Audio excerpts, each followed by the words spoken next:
Good evening, everybody. We are live today with another panel for the Good Lounge.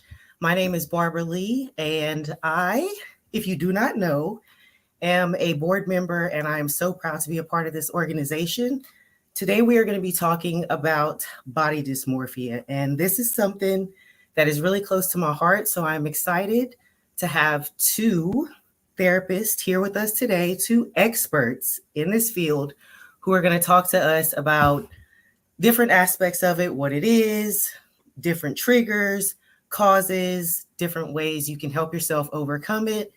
And most of all, if you have family members who are dealing with it, how you can help them with dealing with their triggers, interacting with them when they're suffering, whatever you need. So, this is a bit of a controversial topic. So, we're going to dive deep. You are open to ask whatever questions you need. We encourage them. So, please type your questions and ask them.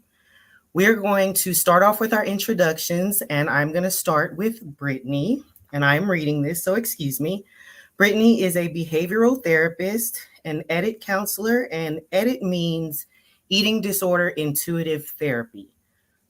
She is also an anorexia survivor. She is the owner of Changing the Dialogue and founder of Girls with Goals, which is a company built on a mission to change the dialogue of body image and teaching individuals the importance of self-confidence. So everybody say, hey, Brittany. Thank you for joining us today. We also have Ray. Ray is a Black, queer, non-binary licensed master's level marriage and family therapist associate in the greater Houston, Texas area. Ray has years of experience volunteering with the queer and trans youth of Houston. They have been in mental health since 2017 and currently works full-time at their private practice, Equity Counseling Services.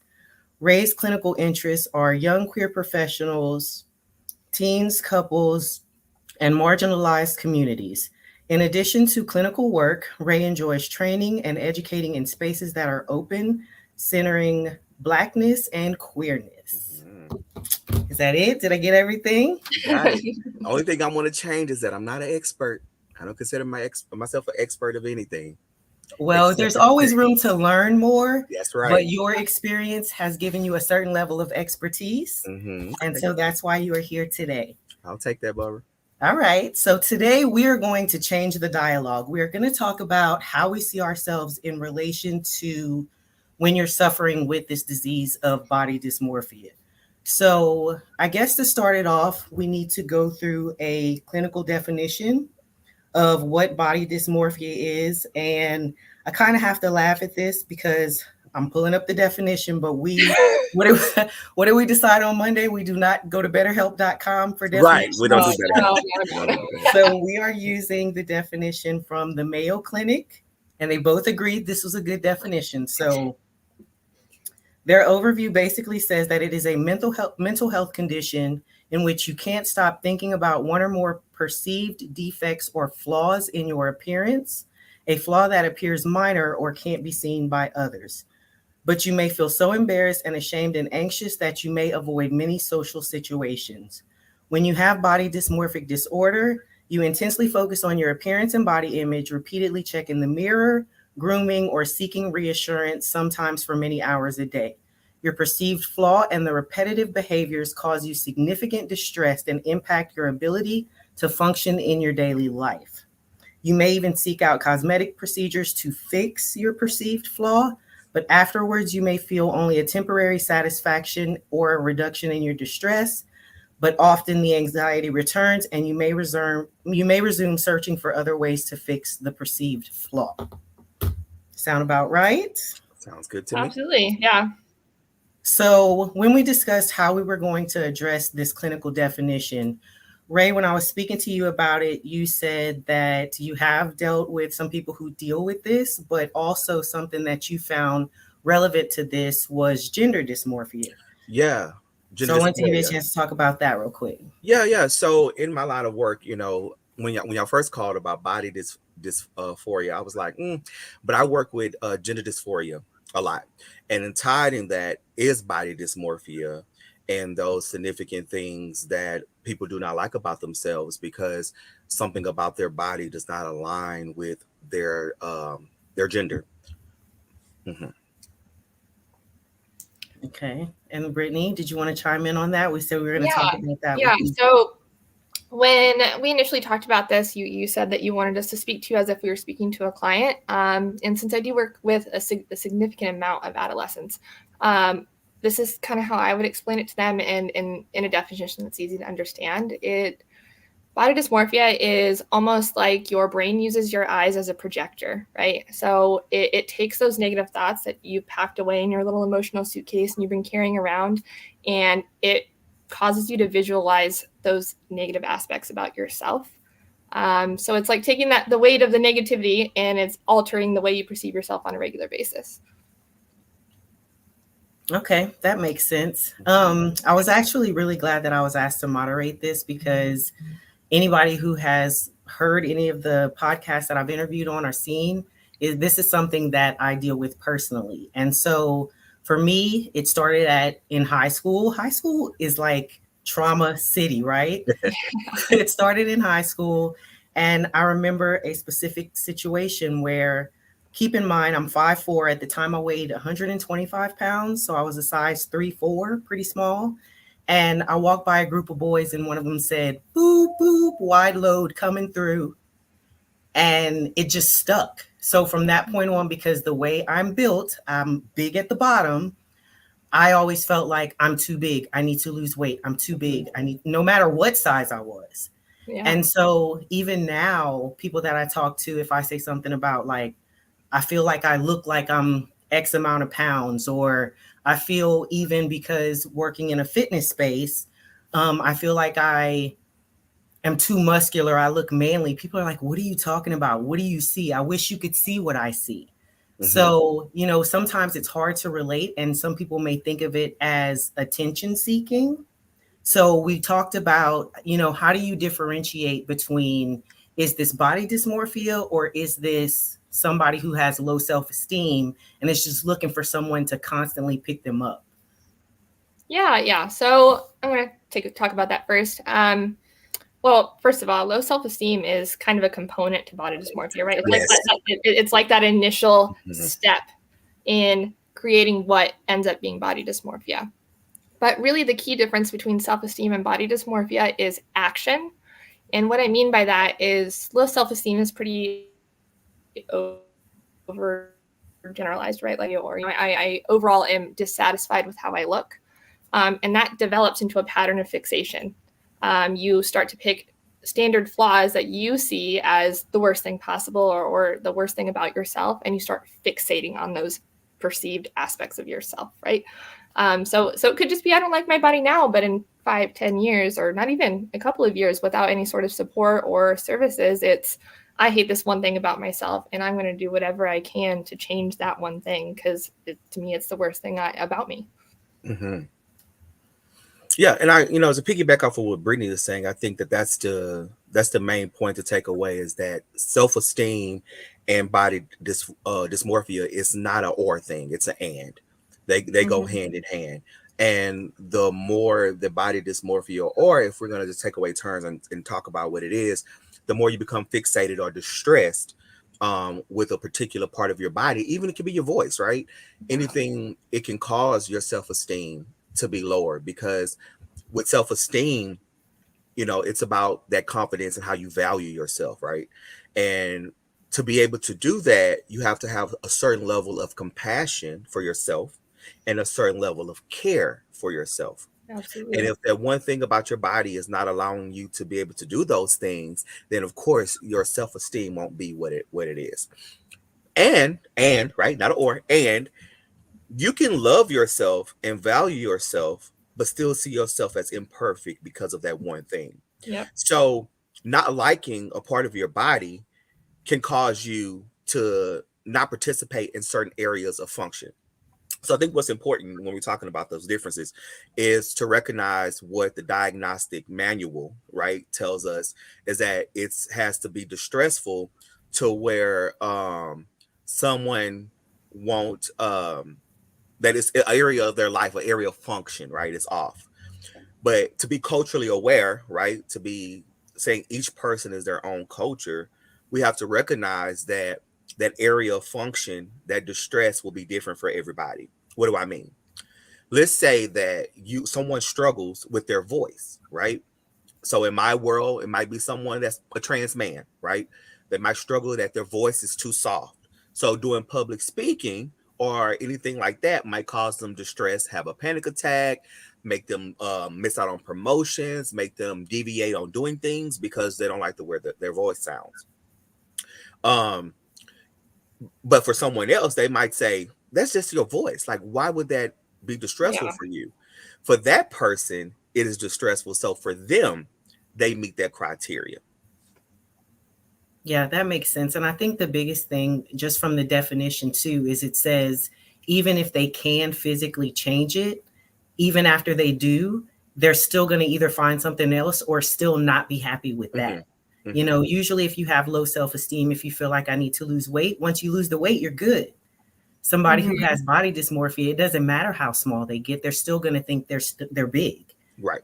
So another thing that we talked about, and this kind of goes in line with that, and this is also one of the questions we got, how do you all, y'all, not, I say that all the time, I've been taught, I'm learning the correctness, but how do y'all differentiate between body dysmorphia, say with, I guess it doesn't matter if someone thinks they're small or thinks they're big, but one of the questions was, what if someone who is big thinks they're small?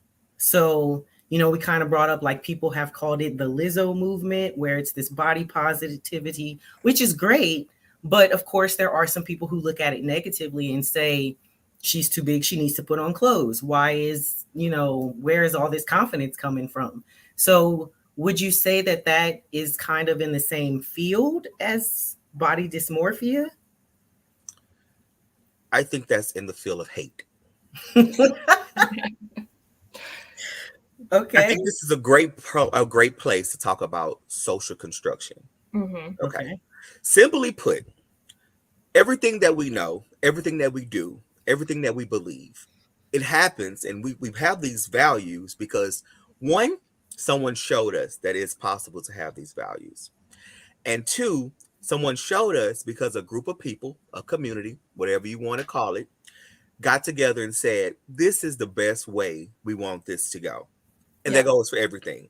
That goes for what is for a boy, what is for a girl, what is nutrition, what is unhealthy, what kind of cars do we drive, what's the best jobs, how we should live our lives, who should get married, who should, whatever you want to, what race is, right? What religion is, what religion is better. All of those are social constructs. Anything that you can think about is socially constructed. Which liquor is better than what, right? You know, when is the appropriate time to drink, right? All of that is a social construct. So, because a good point to pivot to that is, most of us, we don't give each other compassion for our own experiences.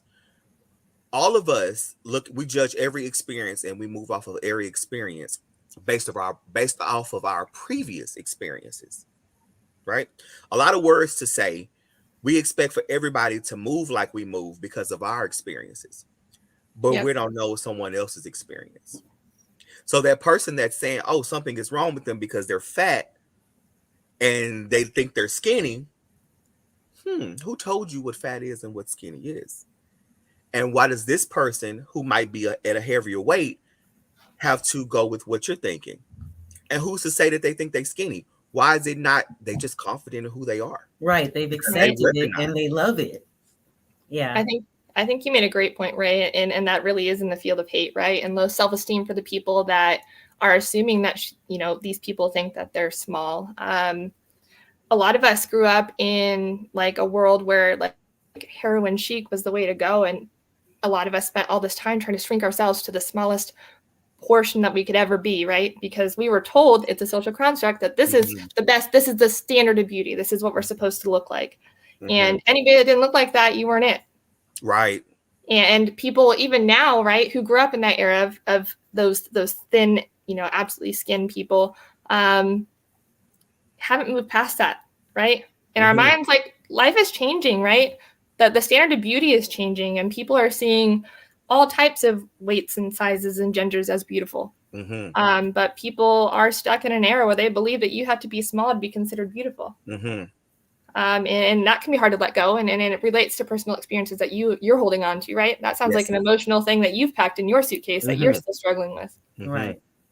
And of course, now in the world of social media, how much harder is it, especially for people who are suffering, whether it's eating disorders, whether it's body dysmorphia, whether it is any kind of trauma that they now have mental health issues dealing with.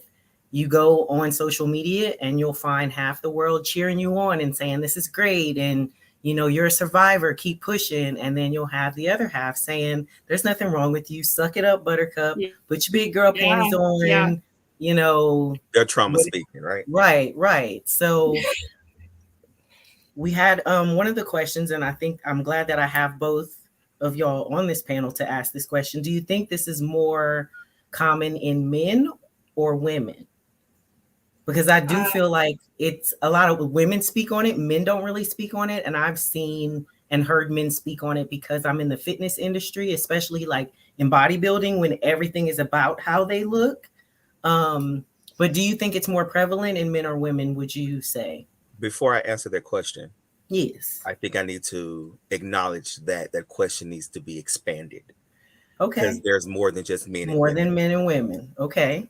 Yeah. So I'm gonna rewrite your question a little bit. That's fine. And say, is it more I'm reading from the audience. Is it more prevalent in those who identify as men, those who identify as women, or those who may identify as something else? Okay. And the answer is no. No. It goes across all genders, all sexes, all race, all creed, every walk of life. There's no different than the other. However, you could probably find more people who identify as women or as other who is more open to talk about it directly. Yep. Yeah. And that's the difference. I think that's a great answer. Also, something to kind of circle back to, and you like referenced bodybuilding, is that muscle dysmorphia and body dysmorphia are actually two separate things, right? A lot of times in bodybuilding, you find muscle dysphoria, which is, like the concept that you're never going to be big enough, right? Your muscles are never going to be enough. And that becomes an obsession. Whereas body dysmorphia has other fixations. But I agree with Ray in the sense that I think it's more prevalent in people who identify as women or other, who they're just more open to talking about it and sharing it. And that's why it might seem that it's more, it affects that community more. But really it affects everybody equally. Okay, so I told you guys, I told y'all, I'm gonna get it together. I told y'all about my trigger, about the one moment I knew that I could look back on and say, this is when I felt like it affected me. So can you tell me about some possible triggers or causes that you may be able to help others think about and say, I did kind of have, this might be when mine started, or maybe this happened and yeah, I guess I could see a pattern that kind of created this problem for me as well.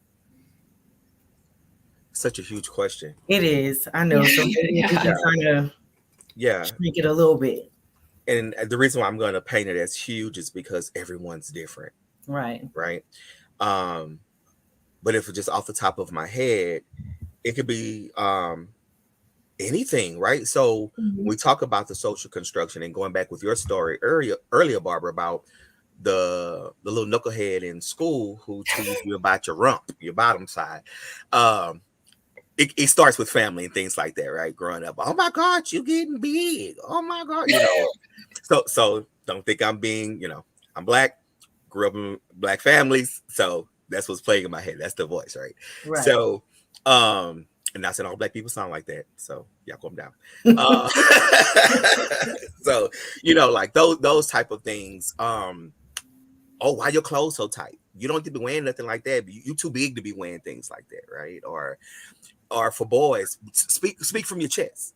Say it with your Put, chest. say it Put with some your bass chest, in your right? voice. Put some bass in your voice, right? Yes. Those type of things that get reiterated to someone to let them know that that part of themselves, something is wrong with them.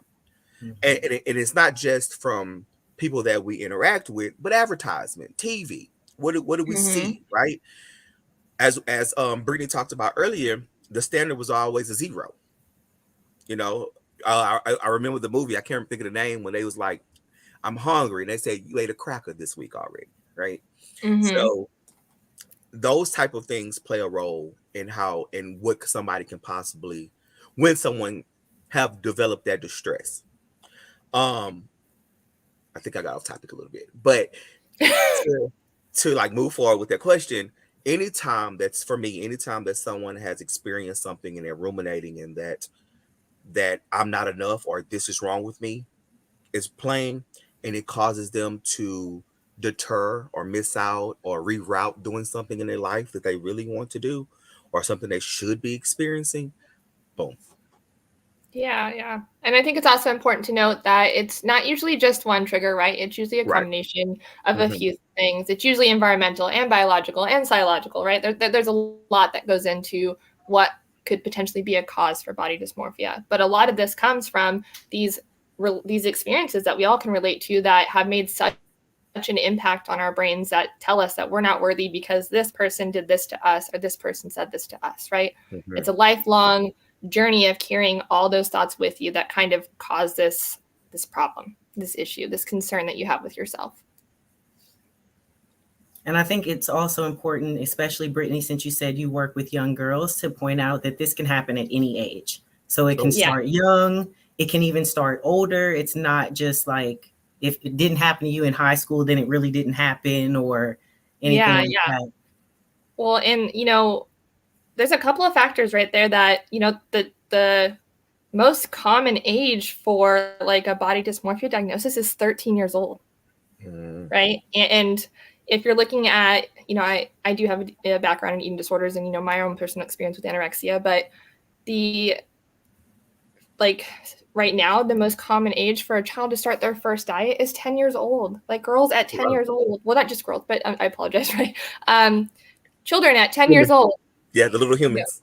Humans are at 10 years old are researching diets and already trying to figure out how to alter their body. We're very much facilitating a culture where the cases of body dysmorphia are going to go through the roof because of the type of culture that we're facilitating right now. Yeah, that's the tough part of it, because I remember as a young girl, like you said, my grandmother would take us to go get a snowball, a little icy, and I would save all my straws and cut the tips off and glue them to my nails because I felt like it was prettier as a girl to have fingernails, and I used to bite mine.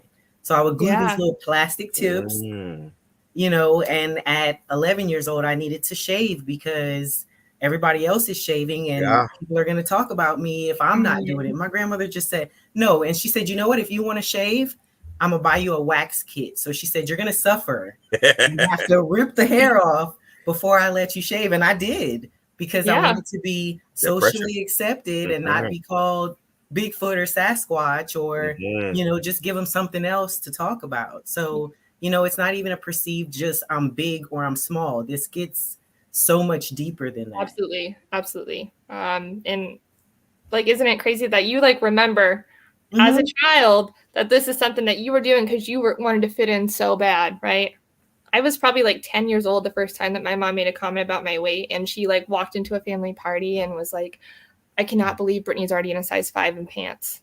And at 10, I didn't know that was a big deal. I didn't even know that a size 5 mattered. I didn't even know that I was in women's sizes. But since then, I was like, man, if I were a size 5 now, I would be devastated.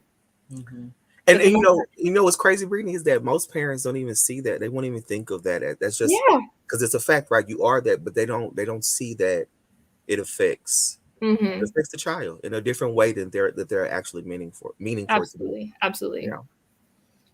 And then the fact that you brought that up. So I just saw my son a few weeks ago. He's early 20s on his own, has his own kids. And I saw him and I hugged him. And first words out of my mouth were, you're skinny. What are you doing?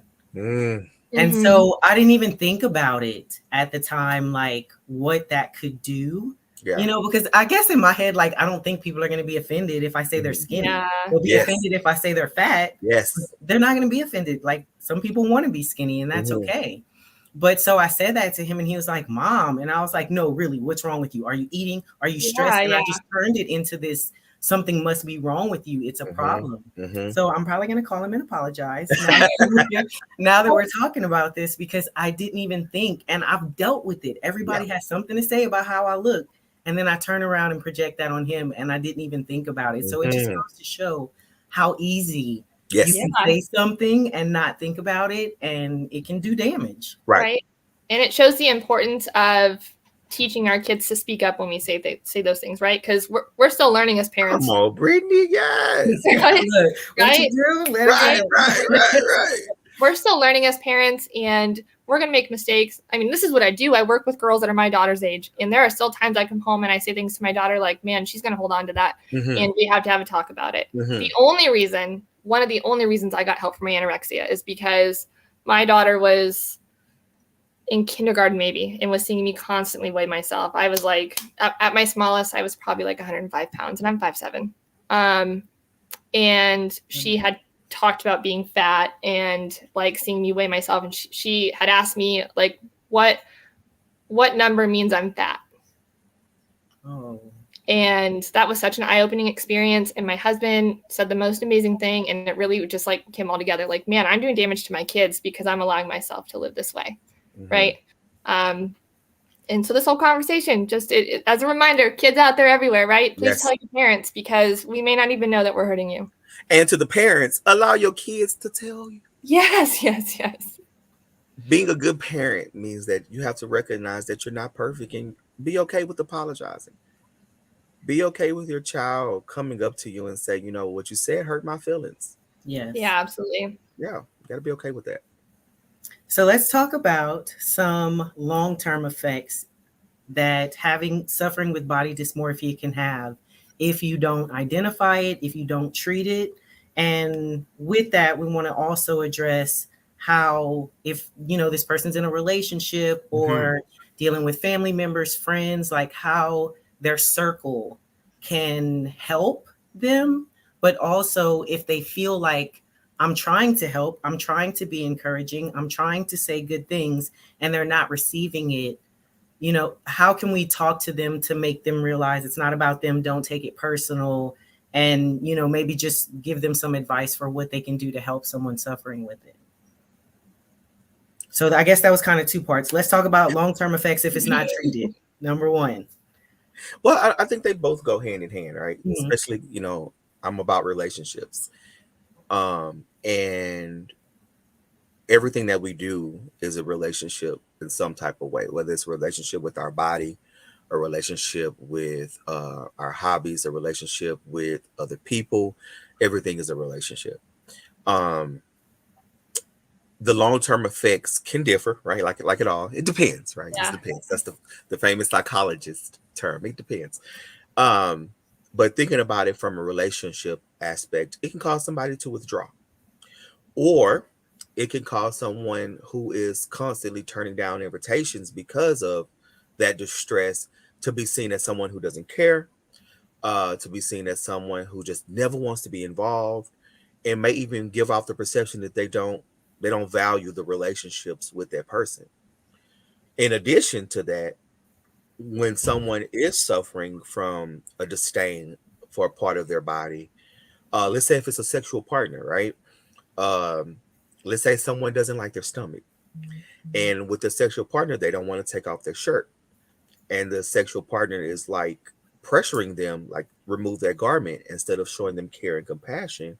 That can cause friction in that relationship, and that's another negative experience that person has had, that they might not be open to another sexual experience anytime soon with that person. So it's another relationship that might be affected by that. Yeah, that's a great response. Yeah. I'm sorry, were you finished talking?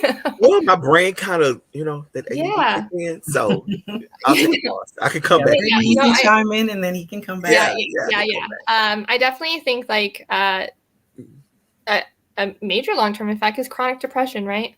Mhm. Like it causes you to withdraw. It makes you feel like you can't be socially accepted. It causes you to sever relationships that might actually be trying to help you but don't understand, right? When you have body dysmorphia, you don't always know how to communicate why you are the way you are, or why you feel the way you do about those things. So like loss of communication, chronic depression. There's a high suicide rate in people that have body dysmorphia because of that communication piece, right? They don't know how to communicate with the people they love. And as humans, we need that intimacy piece. We need that connection to other people, and going without that for a long period of time does a lot to somebody. Yeah. Go ahead, Ray. Yeah. No, I was just agreeing. Yeah, and that intimate piece is so important, right? We crave that as humans, and if you feel like you're unworthy, just in general as a person because of these flaws, you're not going to allow yourself to be open to intimacy and those connections with people. Worthiness is such a big piece in body dysmorphia.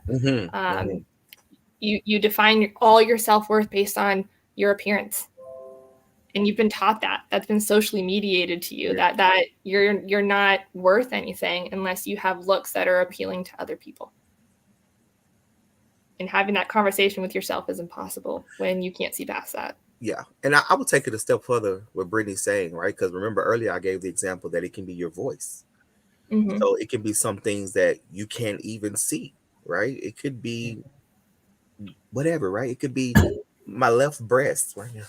My left breast is a different size than my right breast, Right. you know, Yeah. or it, you know, I was talking to a really good friend and colleague. He's a student in the MFT program. His name is Mason Chandler.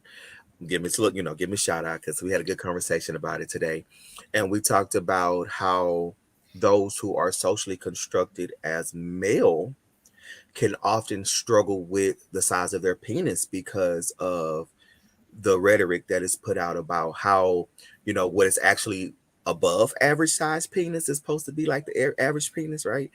And then going back into that cultural aspect with that, we know that black men are often seen as sexual objects. You know, you ask anybody, especially any queer person or a black queer person, gay person, LGBT person, however they identify, and I'm pretty sure someone's asked them about their BBC. Somebody asked them about their BBC, right? And that we know that men hold a lot of power. They, you know, the power is in the penis, right? How many people can I, you know, right? And I'm generalizing here. It's not saying everybody, but we're talking about the system, the normal, the larger system. And so things like that, you can't walk around every day and see somebody's penis, right? Unless it's gray sweatpants, but that's part of the problem, right? That's a part of the problem. Right. Why y'all gray so we can see these prints, right? Not everybody walking around here printing. So things like that can cause someone to have distress about their body and those things like that. That was just a little add-on. I think right, too, the things you can't change. Right. I think too, it causes people sometimes to either downplay certain parts of themselves and then other times to like almost do extra to draw attention to other stuff. So somebody who comes across as attention seeking may actually be someone who is really insecure or suffering from body dysmorphia, or, you know, just feeling inadequate in some kind of way. So they're trying to do things to make themselves feel good. So what would you say would be some signs of someone who's actually suffering from body dysmorphia versus just someone seeking attention and compliments? Can you tell the difference? I don't know if I don't know. That's the question. Yeah. Because I mean, I feel like constant reassurance seeking it's a symptom of body dysmorphia, right? I mean, and how can you tell the difference? It presents in so many different ways, and I think that, I mean, just assuming that somebody has body dysmorphia because they seek reassurance isn't ideal either. But yeah, you know, I mean, I'm sorry, Brittany, I'm going to cut you off. You're fine. I got excited. Go ahead. I think that, you know, because my internal red flags is going off here, and I think it's important to point out that it's not a good idea for anybody to tell anybody that they have body dysmorphia unless you are a licensed medical professional or mental health professional to have that conversation with somebody. Absolutely. Because what you don't want to happen is for somebody to say, oh, you asking for too many compliments about your booty. You got body dysmorphia. Go fix it, right? You don't want those type of things to happen. So, and I think the whole point of this conversation is to say, stop labeling people and be careful what labels you choose for yourself. Mm-hmm. So I think it's important to point that out when we're saying like, oh, what are some signs that somebody might be, right? Those signs should be to themselves. So as my grandma would say, hit me out and hit me good. Okay. Yeah. Allow that person to express their distress for their body. Now you can be a compassionate person and be like, I've noticed that you ask about this a lot. What's going on? Mm-hmm. And be that and allow them. Now this is going into your support, right? Allow them to come to you and be comfortable enough to tell you, but don't push what you believe on that person. Yeah, absolutely. So when they do come to you and say, so like Brittany, you said that you are an anorexia survivor. Somebody, I don't know if you feel that you suffer from body dysmorphia, but someone who has suffered from some kind of eating disorder and now they have body dysmorphia. What kind of encouragement or, what do you suggest that people in that circle can say to do to help this person and encourage them? Because, it could be very easy to slip back into that eating disorder if they're constantly dealing with the negative self-talk. Absolutely. And I feel like that's a really hard conversation to have with anybody, right? I mean, when I was like deep in the depths of my eating disorder, I wouldn't have accepted any communication with anybody. This is how I wanted to live. This is how I felt in control of my body. And even if somebody even came to me and said, I think you got this problem, I would have been like, well, that's on you. I don't think that's on me, right? But I think the important factor in this is changing the way you speak to people. Mm-hmm. If you have somebody in your circle that's like, man, I cannot stand my thighs. They're so jiggly and all these concerns, and they bring it up constantly. And this is an issue that keeps perpetuating. And you've told them 100 times, your thighs look great, right? It doesn't look great to them. Mm-hmm. So instead of telling them, I think your thighs look great, ask them what their thighs do for them, right? Mm-hmm. Like your thighs are strong. They carry you. They make it so that you're mobile, right? We need to get away from the actual face value of appearance. Mm-hmm. What does your body do for you? Right. Mm-hmm. And I think that's a way more effective way to communicate with somebody that's dealing with body dysmorphia or eating disorders or any sort of low self-esteem. Right. We're trying to move away from your worth being stuck on your appearance. Mm-hmm. Something I tell my girls in my program constantly is you need to thank your body because it's the only thing strong enough to carry the weight of your thoughts. And that your worth isn't based on how you look. It's about what you do for people, mm-hmm. what you can do for yourself. Mm-hmm. And you really need to change that dialogue and that conversation to move away from that appearance factor. Well, we kind of talked about that when I first had this discussion with you both, trying to figure out the outline and what we wanted to talk about, because that is what has been my biggest motivation in my competing. It's helped me not focus so much on what my body looks like and instead what it can do. Mm-hmm. Because I can pick apart all day. Like I literally almost ruined a dinner because I was mad at my pictures. Like I asked you to take a picture of me. Are you trying? Like, what is this? You don't see how ugly this is? You don't see, and it just pick apart. And I put my phone down. I said, you know what? I'm having a moment. So I've learned to recognize that, but it's because I know that it's there. So in a situation like that, where things are about to go really left because you're with somebody who's just so down on themselves, like crying, hyperventilating, panic attack in an episode, how can someone help them in that moment? Oh, that's a good one. It's really hard. It's the hardest thing you're going to ever do. Mm-hmm. You ready for it? You ready? Really, really hard. I got a feeling I know what you're going to say. Show that person compassion. Mm-hmm. They don't need your sympathy. So I don't know if y'all have ever heard of Brené Brown. Mm-hmm. She was a professor at U of H and she studied shame and guilt. If you don't know it, look it up. And she has a video on YouTube where she explains the difference between empathy and sympathy, right? Mm. And a part of compassion is that empathy, that, you know what, I'm going to sit here with you, right? And find a way to connect with that person. You might not have a distress as significant as that person, but there's something in your life, something that you have not liked about your body that has caused you some distress or a dislike of something. So it's kind of like that. It's that time to say, yeah, I get it. I'm gonna sit here with you, and we're gonna talk about this. We're gonna work through this, right? What do you need? Oh, that's how you're feeling. Validate that person. They don't need to hear, oh, you look just fine. Oh, Yeah. clear it up. Oh, ain't nothing wrong with you. Oh, we doing this again? That's not what they need. Mhm. As someone that's a friend, so for me, I'm going to assume here, right? There's one thing a therapist should never do is assume, but I'm going to assume that when you call yourself a friend, that means that you're there to support that person. Yeah. And a part of supporting that person is showing them compassion, even when you don't really understand what they're going through. Right. But that's their journey. And as the friend, as the family, as whoever, whatever title you want to call yourself, it's your job to show that person compassion and empathy. Absolutely. And validation does not mean like if somebody, I don't like my thighs, they're so big. Well, yeah, your thighs are big, but No. Yeah. that's Right. not validation. That does No. not help. Mm-mm. You love your big thighs anyway. Love your big nose. Love your Mhm. no. That's not validation. Absolutely. Just Absolutely.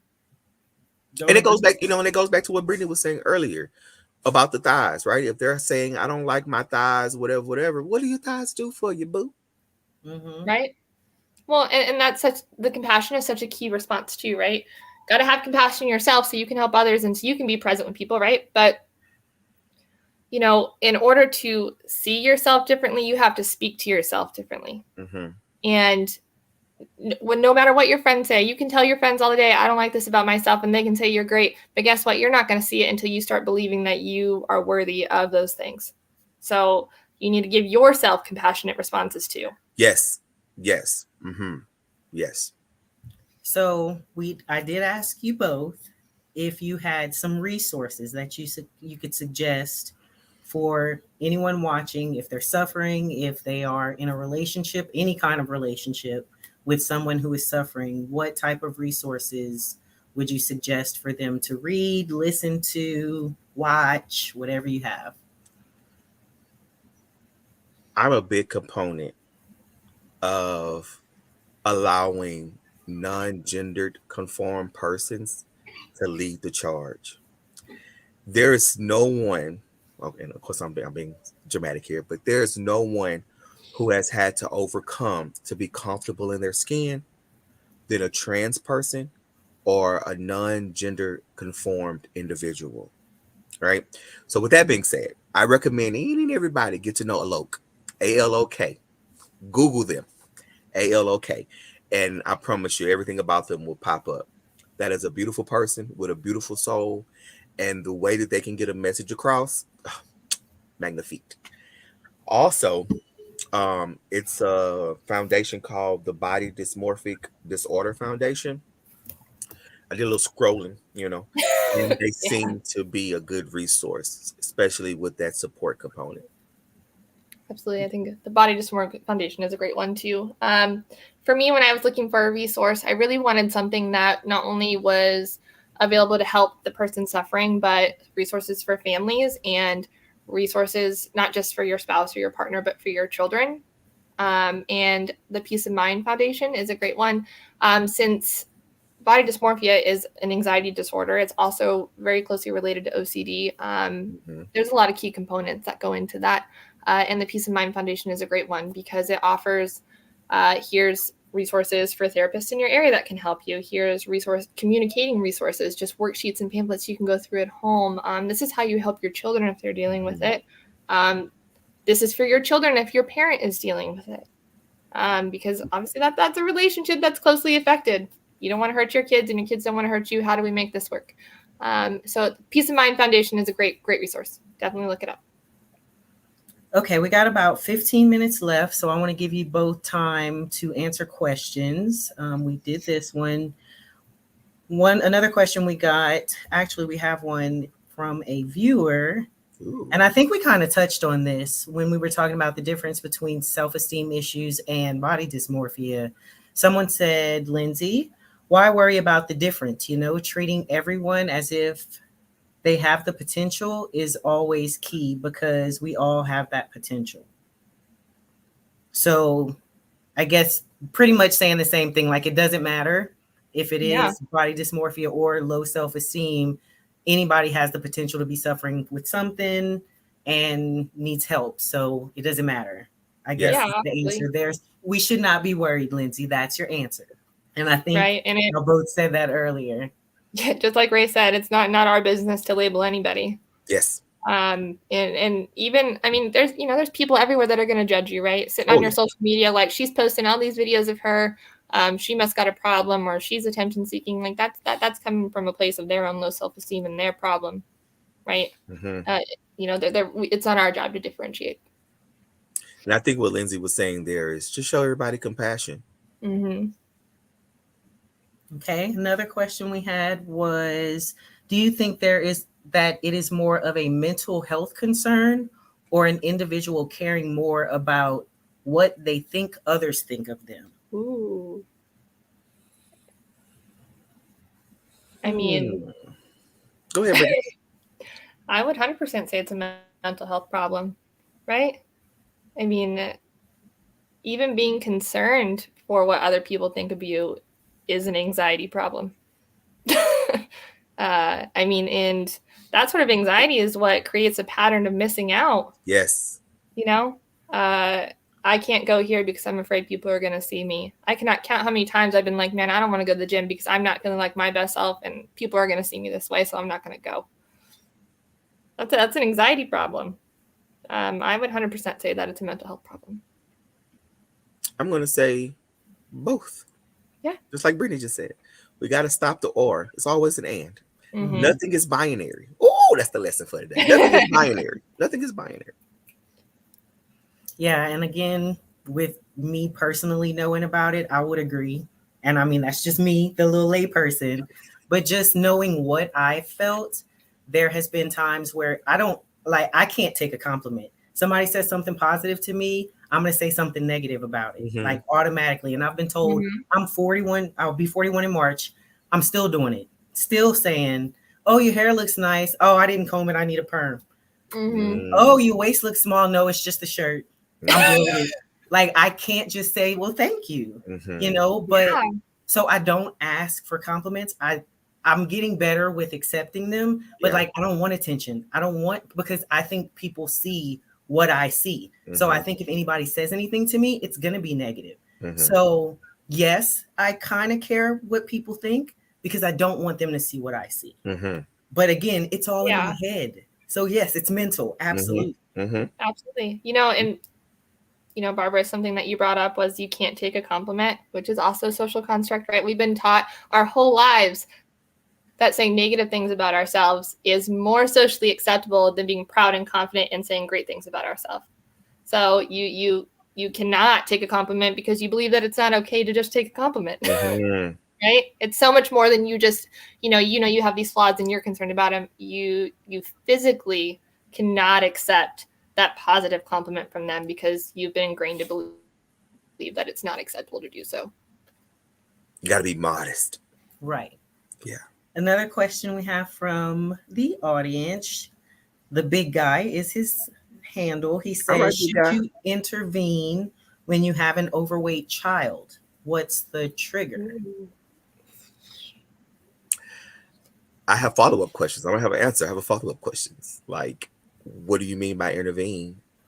Yeah. What do you mean by overweight? Well, this is also one of his comments earlier said that he was in Weight Watchers at 8. Oh, Weight Watchers. That's where his question is coming from. Okay. And I'm saying I'm sorry if that's wrong. Would you say that person? There. Yeah. This person is asking this question. Yeah. That goes back to what we talked about earlier about the things that we pick up from childhood, right? So to me, it's not about the weight, right? It's, is this child active? Is this child healthy? Is this Mhm. child able to move, right? Do my 8-year-old have a problem climbing these three steps to get into the house? Does my child have a problem getting off the couch? I think that would be more of the way to look at that. However, I think it's important to not say that the parent who put that child in Weight Watchers is the problem. The system is the problem. Yep. That parent was taught that their child weight alone was a problem and they needed to do something about it. And so, because society told that parent that, they did what was best, that they felt was best at the time, to try to get that child into line with social norms. Because let's not act like social pressure goes away once you turn 18, Oh yeah, absolutely. right? And in my line of work, working with a lot of parents, a lot of the actions that they do comes from them not wanting to be shamed by other parents and adults in the community. Yeah. So I think it's important to see it that way. What was the system telling the parents at that time that caused them to make that decision? Oh yeah. And I'm gonna assume again that all parents do the best that they can for their kids. Right.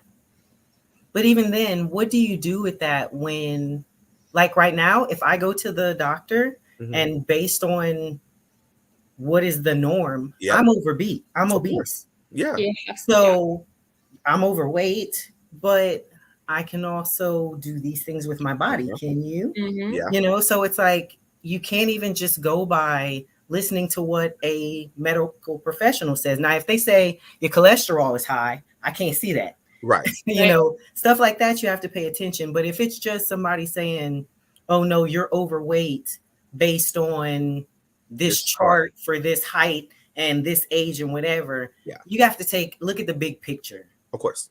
Yeah, absolutely. Don't even get me started on how outdated the BMI chart is. I have such a hard time with it, and Weight Watchers is a sore spot for me. But I think the important thing to think about when this person is referencing their child and when to intervene, right? Doctors create a lot of anxiety for parents in general. Like, man, my child's overweight, and you're going to go to the doctor, and you already know they're going to tell you your child's overweight. What are you feeding them? So that kind of creates a negative aspect about approaching that conversation with your child. So there And the needs to be shame that comes from that conversation. right? And then there needs to be two conversations. One with your medical professional that says, we're not comfortable talking about this. We're going to address it in a more positive manner, right? Please do not bring up my child's weight.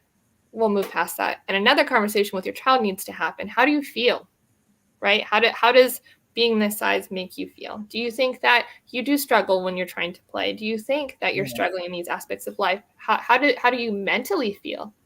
And how can we address that in a healthy manner that's not so solely focused on you losing weight, right? Yes. And Yes. Brittany, key thing right there, even just by having those conversations early with your children, that helps them feel more comfortable later on talking and expressing it. So Ray, how you were saying a lot of people who identify as male don't feel comfortable discussing it. If you're having this conversation with your son when he's 5, and then when he's 10, and then when he's 15, you're developing a pattern of telling him it's okay to express himself, even if it's not something that everybody else does. Right? I mean, and as a parent, you always think you got time. You think that they'll be older when they have these conversations.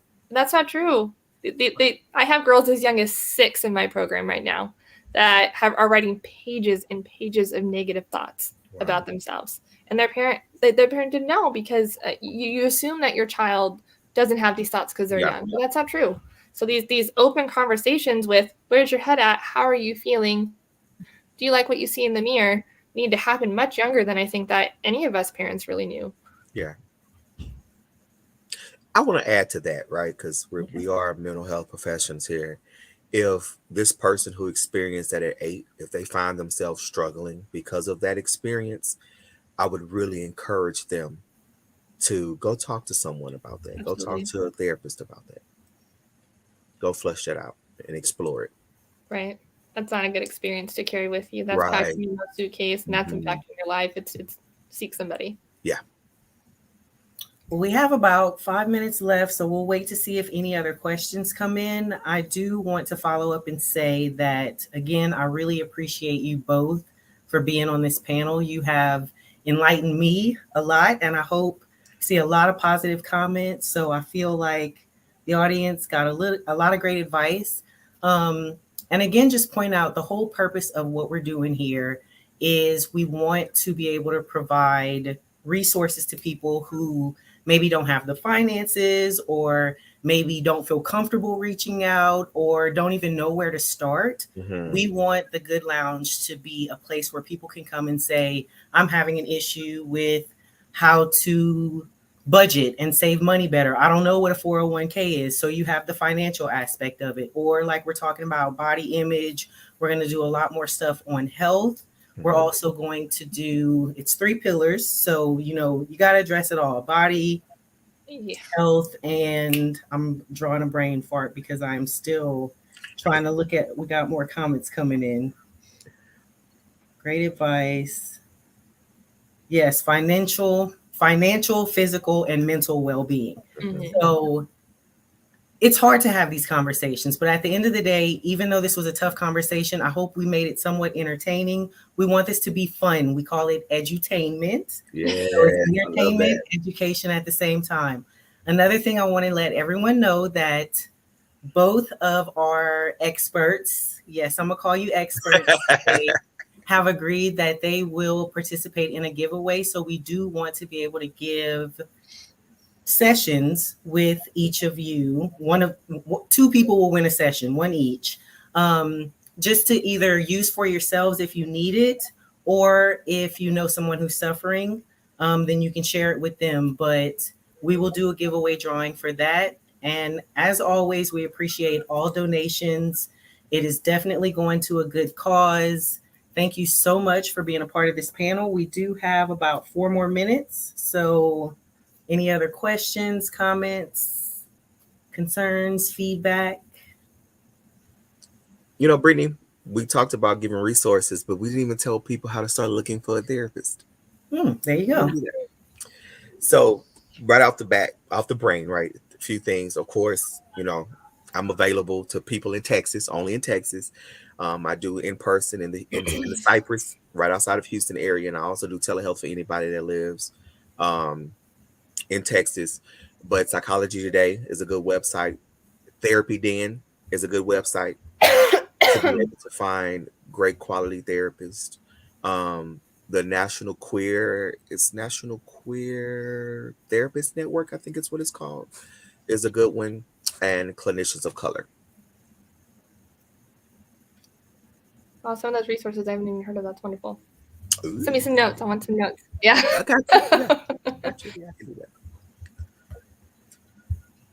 And that's all I have. Okay, we got some thank yous from the audience.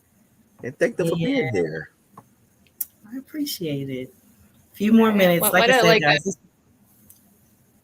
What's that? Just what a great way to create like an open place to have this discussion, right? I know Ray and I both said we were really nervous when we were getting ready to start, right? Because this is a hard to have conversation, and to know that there are other people that are trying to have this hard to have conversation this is a great place to do that. And how can people reach each of you? What's your preferred so you can reach me. My preferred method is on my Instagram. You can find me at changing.the.dialogue on Instagram. I do a lot of my resource there. You can find out about my Girls with Goals program and who I service and how that works.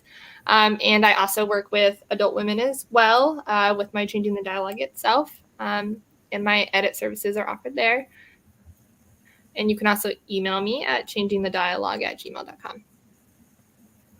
And Ray? So my personal business goal for myself this year is to be more involved in social media, right? I think Janet was like, I said, you haven't posted on your Instagram in a year, baby, listen. So if you just have general questions or you saw a topic you would like for me to post a video about, definitely DM me on my Instagram at Equity Counseling. I'm going to do better by being on there this year. If you're seeking therapy services or anything like that, you can definitely hit me up through the contact on my website, www.equitycounseling.com. You can always email me as well, Ray at Equity Counseling. All right, guys. Cannot. I'm gonna work on it. Y'all gonna get me together. Anyway, everyone. All right, y'all. Thanks for being with us tonight. And I hope that this helps someone. It should. We will have this posted on our YouTube channel. So it will be able to be viewed after this is done. So like, comment, share, subscribe to thegoodlounge.org. And stay tuned. Next month, we will have, I believe it's in person. I'll have to double check. We're trying to do an event every month. So check out the YouTube channel. Check out Janet's Instagram, Janet P. And there will be more listed there for when the next event is. So that's all we have. Thank you, everybody. And enjoy the rest of your day, night, wherever you are. That's bad, isn't it? No? Bye. All right. Bye, guys.